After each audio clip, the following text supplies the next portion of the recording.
একটা মাস আমি রহমত দেই, মাগফিরাত দেই, নাজাত দেই। এক একটা নেকিকে আমি 70 গুণ না, শুধু হাজার লক্ষ কোটি গুণ নেকি বাড়ায়া দেই। এত কিছু দিয়ে আমি চেয়েছি যেন আমার বান্দা জান্নাতি হয়, মুত্তাকি হয়। তুমি বান্দা কদর করো।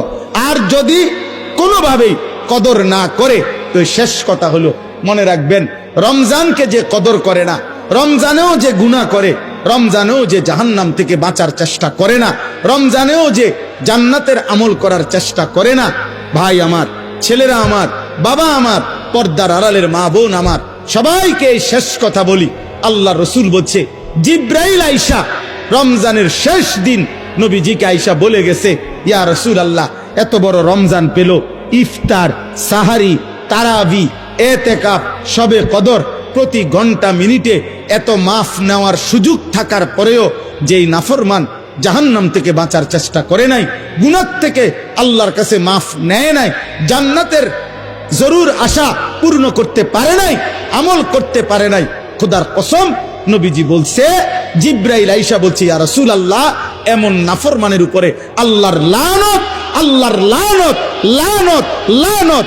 নবী বলছে আমিন, আমিন। মানে নবী বলছে, হ জিব্রাইল, আমিও বললাম আল্লাহ, এমন লানত আপনি কবুল করেন এই নাফরমান উম্মতের উপরে, আমি নবীরও লানত। যা, তোর রূপে খোদার লানত পড়ুক। যা, এত বড় রমজান তুই এখনো বিড়িয়ে খাস, এত বড় রমজান নাফরমান তুই আজও ওজনে কমে দে। তোর কিস্তি শেষ হয় না, সুদে শেষ হয় না, তোর নর্তকী দেখাই শেষ হয় না, তোর উলঙ্গ ছবি দেখাই শেষ হয় না, তোর জিনা ব্যভিচারে শেষ হয় না। তুই বেটি গত 11টা মাস বাজারে বাজারে ঘুরলা, এখনো রমজান, রমজান আইজও তোমার জুতা কিনা, থ্রি পিস কিনা শেষ হয় না। যা, গুনাহ থেকে বাঁচতে যেহেতু পারলাই না, জাহান্নাম থেকে বাঁচার চেষ্টা করলাই না, তো জিব্রাইল বলছে আল্লাহ তার উপরে লানত দিছে, জিব্রাইলও লানত দিছে। নবী বলছে আমিন, আমিও দিলাম। যা, তোর উপরে খোদার গজব পড়ুক। এরপরে এই নাফরমানকে বাঁচাবে কে? হ্যাঁ বলেন? অতএব বাবা, তামসা করো, কোনো অসুবিধা নেই। আমাদের সামনে মাহে রমজান, আমাদের সামনে মাহে রমজান। আল্লাহ তাআলা বলছে, ইয়া আইয়ুহাল্লাযীনা আমানু, হে ঈমানদারগণ, তোমরা আমার, পৃথিবীর আর কেউ শুনুক আর না শুনুক, মুমিন, তুমি বলতেছো তুমি মুমিন, তুমি বলছো তুমি মুসলমান, তোমার মুখ দিয়ে তো তুমি লা ইলাহা ইল্লাল্লাহ বলতেছো, তোমার মুখ দিয়ে তুমি মুহাম্মাদুর রাসূলুল্লাহ বলছো। অতএব আমি তোমার কাছে চাচ্ছি, কুতিবা আলাইকুমুস সিয়াম, তোমাদের জন্য আমি রোজাকে ফরজ করলাম, কামা কুতিবা আলাল্লাযীনা মিন ক্বাবলিকুম, তোমাদের পূর্ববর্তী ঈমানদারদের উপরেও আমি রোজা ফরজ করেছিলাম। কেন? লাআল্লাকুম তাত্তাকুন। আল্লাহ বলছে, গত 11 মাসে আমি চেয়েছি তোমাকে মুত্তাকি বানাইতে। আমি 11 মাস ধরে বলছি, ইত্তাকুল্লাহ, ইত্তাকুল্লাহ, ইত্তাকুল্লাহ, আল্লাহকে ভয় করো, আল্লাহকে ভয় করো, আল্লাহকে ভয় করো, আল্লাহকে ভয় করো। কিন্তু কোনো পাত্তা দিলা না বান্দা, কোনো পাত্তা দিলা না। ঠিক আছে বান্দা, যাও, আমি আল্লাহ আবারও দয়া করে সব বাদ দিলাম, 11 মাস বাদ, যাও, একটা মাস মাত্র এবার, আইয়ামাম মাদুদাত, 30টা দিন গোনা গোনা, 30 দিন, 31 দিন হবে না, 32 দিন লাগবে না, 30 দিন, 30 দিন, কথা কথাই, প্রয়োজনে একদিন কমায় এলামু, 29 দিন, হয় 29 নয় সর্বোচ্চ 30, 30টা দিন তুমি রমজান পালন করবা, একটা গুনাহ করবা না। চুরি, ডাকাতি, জিনা, ব্যভিচার, মদ, জুয়া, অশ্লীলতা, বেহায়াপনা, অসভ্যতা, নোংরামি, বেপরদিগি, উলঙ্গতা, অসভ্যতা, হারাম উপার্জন করবা না। আর জিকির করবা, তিলাওয়াত করবা, রোজা রাখবা, ইফতার করবা, সাহারি খাবা, তারাবি পড়বা, শেষ দশকে এতেকাফ করবা, শবে কদর তালাশ করবা, প্রতিদিন কাঁদবা, দোয়া করবা, মুনাজাত করবা, একটা মাস গুনে গুনে আমার ইবাদত আমলে কাটাইবা, গুনাহ থেকে বেঁচে থাকবা। আল্লাহ বলেন, আমি 30 দিনেই তোমারে মুত্তাকি বানায়া জান্নাতি বানায়া দেব, লাআল্লাকুম তাত্তাকুন। আল্লাহ তাআলা বলছে, বান্দা, কঠিন হবে না, কষ্ট হবে না, দেখো তুমি নিয়ত করলে পারবা। এখানে আছে, ইউরিদুল্লাহু বিকুমুল ইউসরা ওয়ালা ইউরিদু বিকুমুল উসরা। আল্লাহ তাআলা বলে, বান্দা, আমি যেমনে যেমনে রমজান সাজাইছি, রমজান, রোজা, ইফতার, সাহারি, তারাবি, এতেকাফ, শবে কদর, যেটা যেমনে সেটিং করছি, আল্লাহ বলে বান্দা বিশ্বাস করো, আমি আল্লাহ খেয়াল রাখছি তোমার যেন সহজ হয়, কঠিন যেন না হয়। এইভাবে আমি আল্লাহ বিধানটা আমি নিজের হাতে সাজাইছি। ইউরিদুল্লাহু বিকুমুল ইউসরা, তোমার কঠিন হবে না, তোমার কঠিন হবে না। আমি জানি তোমার ভিতর বাহির, তোমার শরীরের যোগ্যতা কদ্দুর, এ তো আমি দিছি বান্দা। তোমার শরীর স্বাস্থ্য, তোমার জীবন যৌবন আমি দিছি। তুমি অসুস্থ প্রচন্ড, কোনোভাবেই তুমি পারবা না, তো ঠিক আছে, ফামান কানা মিনকুম মারিদান, তুমি যদি প্রচন্ড অসুস্থ হও, যে অসুস্থতা রোগ বেড়ে যাবে রোজা রাখলে, তো ঠিক আছে, যখন সুস্থ হও তখন তুমি কাজা করে নিও।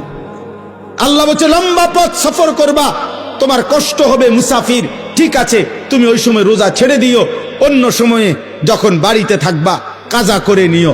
তুমি যদি একেবারে বৃদ্ধ দুর্বল হও, যে আর কোনোদিন সবল সুস্থ রোজা রাখার মতো যোগ্যতা তোমার ধারণা আর কোনোদিন হবে না, তো আল্লাহ বলেন অসুবিধা নাই, যাও ফিদিয়াতুন তুআমু মিসকিন, প্রত্যেক রোজার বিনিময়ে এক সাদকায়ে ফিতির, রমজানে যে ফিতরা দেন এই ফিতরা পরিমাণ একজন মিসকিনকে খাবার বা সমপরিমাণ মূল্য তুমি দিয়ে দাও।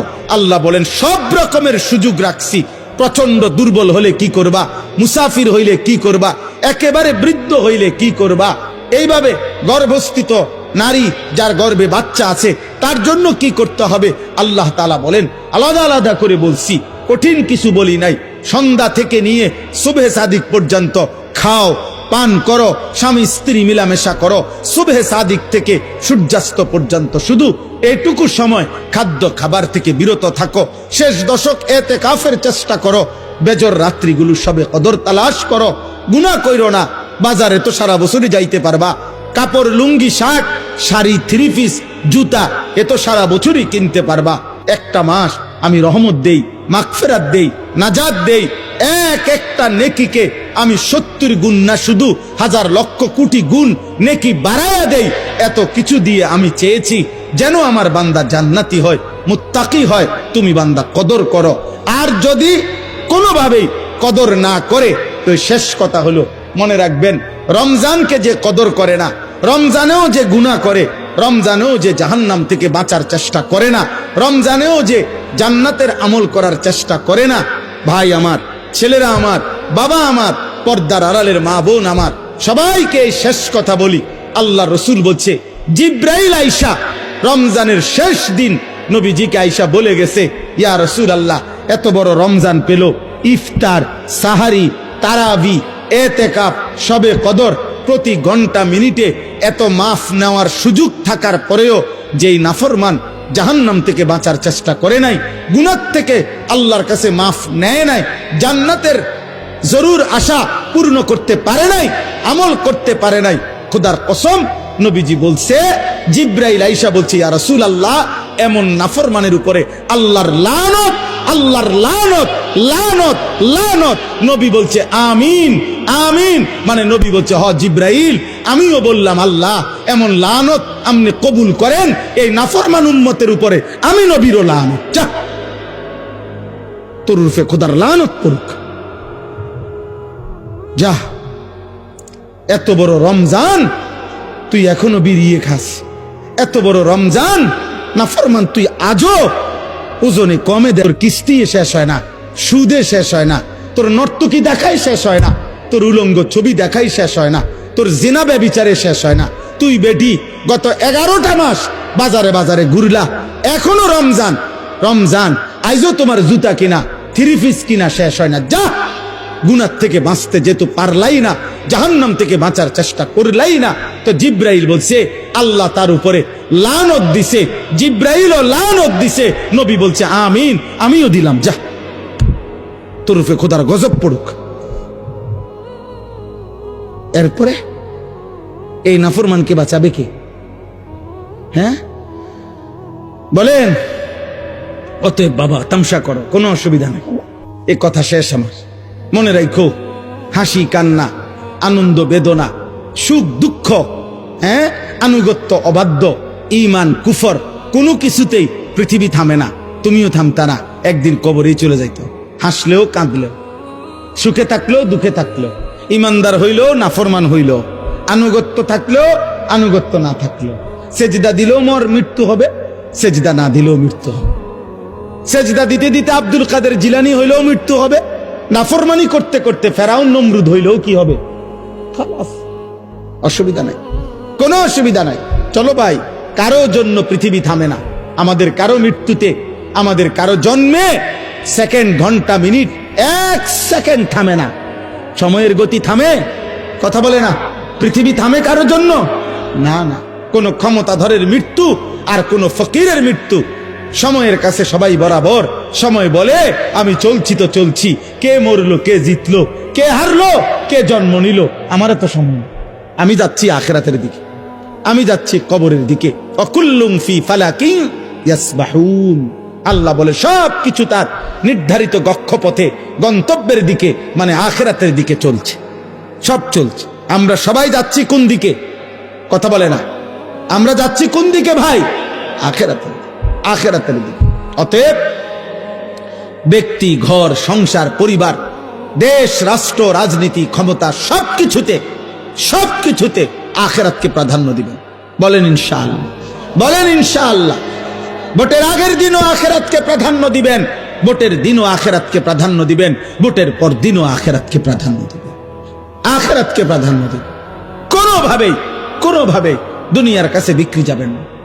আল্লাহ আমাদেরকে হেফাজত করেন, আল্লাহ আমাদেরকে কবুল করে নেন আমার ভাই। অতএব আলহামদুলিল্লাহ, আজকে এই মুবারক মাহফিলে অনেক কষ্ট করছেন আপনারা, এত লম্বা সময় সবর করছেন। আলহামদুলিল্লাহ, আল্লাহ তাআলা এই ফুলগড় বারেশ্বর মাদ্রাসা আল্লাহ কবুল করে নেন। আজকে যেই ছেলেরা হাফেজে কোরআন হয়েছে, আল্লাহ তাদেরকে কবুল করে নেন। যাদের সহযোগিতা করেছে, তাদেরকে হাদিয়া দিয়েছে বিভিন্ন রকমের, মাশাআল্লাহ, আল্লাহ তাআলা তাদের সবাইকে কবুল আর মঞ্জুর করে নেন।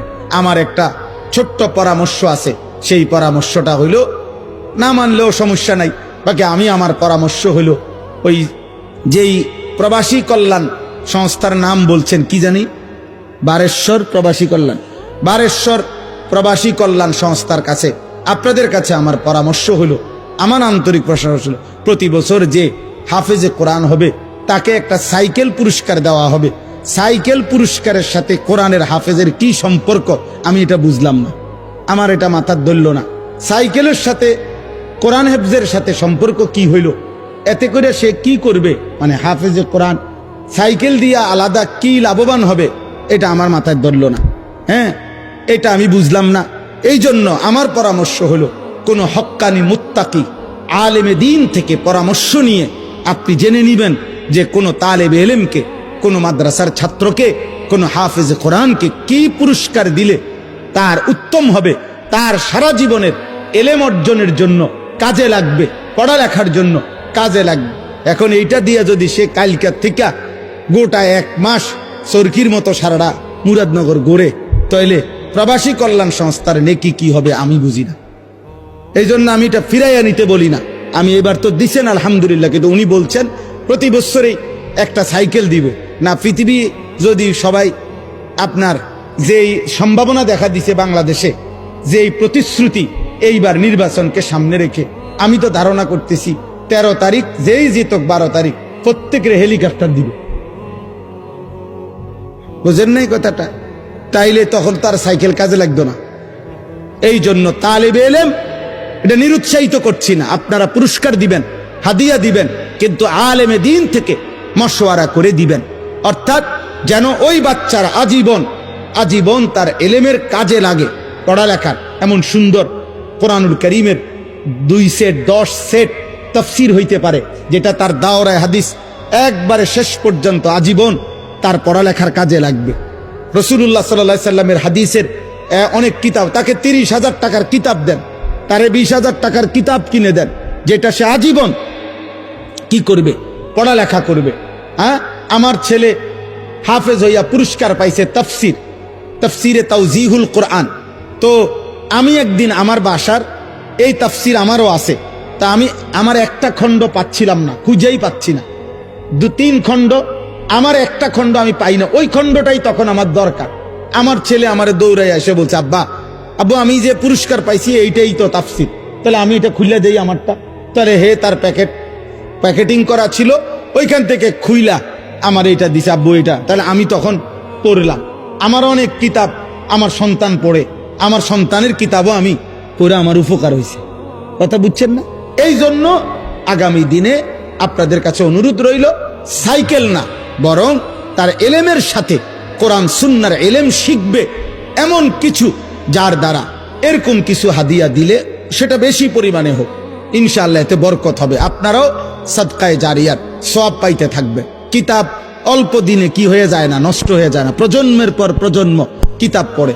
অনেক যারা সম্ভ্রান্ত ফ্যামিলি এমন আছে যাদের পারিবারিক পাঠশালায়, আরে পারিবারিক কুতুবখানায়, লাইব্রেরিতে 100 বছর আগের দাদা পূর্বপুরুষের কিতাব বই কি আছে, আছে সাজানো আছে।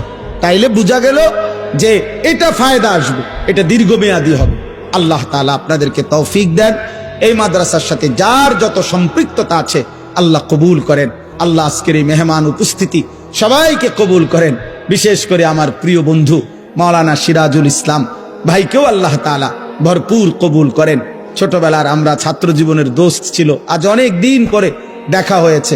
আল্লাহ তাআলা তাকে সুস্থতার সাথে, আফিয়তের সাথে মানুষের কল্যাণে খেদমত করার তৌফিক দান করেন, আমিন। পবিত্র কোরআনুল কারীমের 2 নম্বর পারা, 2 নম্বর সূরা।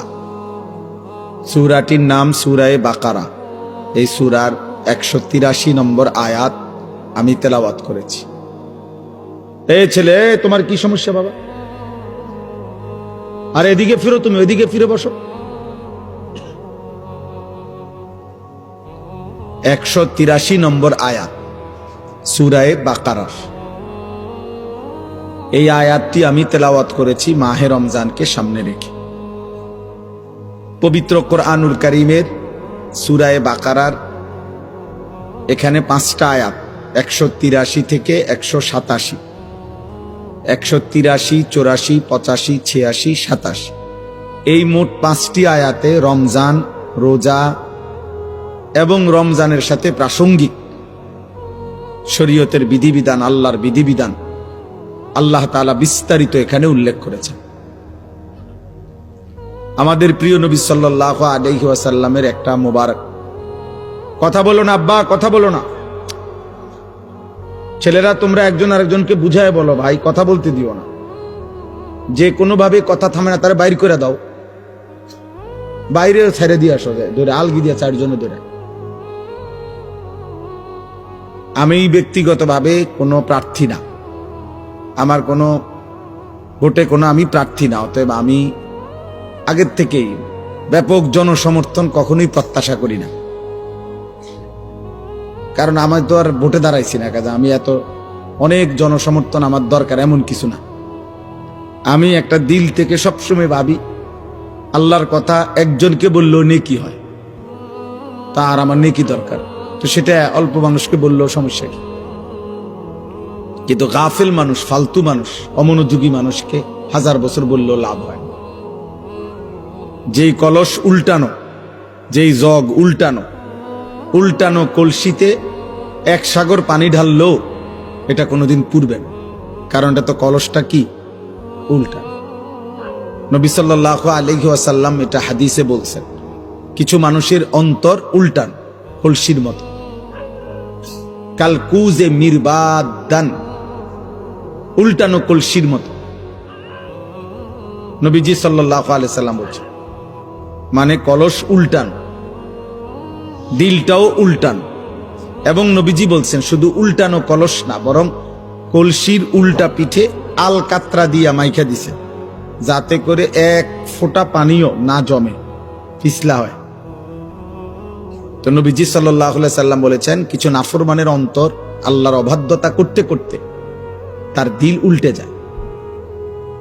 ফলে একটা সময় হয় এমন, লা ইয়ারিফু মারুফান ওয়ালা ইউনকিরু মুনকার, তখন আর কখনোই পরবর্তীতে আল্লাহর গজব যখন হয়, তখন আর কখনোই তার ওই উল্টা অন্তরে কোনো নেক কাজকে নেক কাজ মনে হয় না, কোনো গুনার কাজকে গুনাই মনে হয়। এটা মানুষের জীবনের সবচেয়ে বড় দুর্ভাগ্য। কারণ এটুকু অনুভূতি যদি কারো চলে যায়, তো তার জীবনে আর কিছু থাকে না। কম বেশি ভুল পাপ দোষ ত্রুটি আমাদের সবার আছে, হুজুরেরও পাবলিকেরও, ফির সাহেবেরও মুরিদ সাহেবেরও। কিন্তু বিষয়টা হলো অনুভূতি থাকা, নিজের বিবেক বোধ কাজ করে, আত্ম অনুভূতি আছে যে না, কাজটা আমি ঠিক করিনি।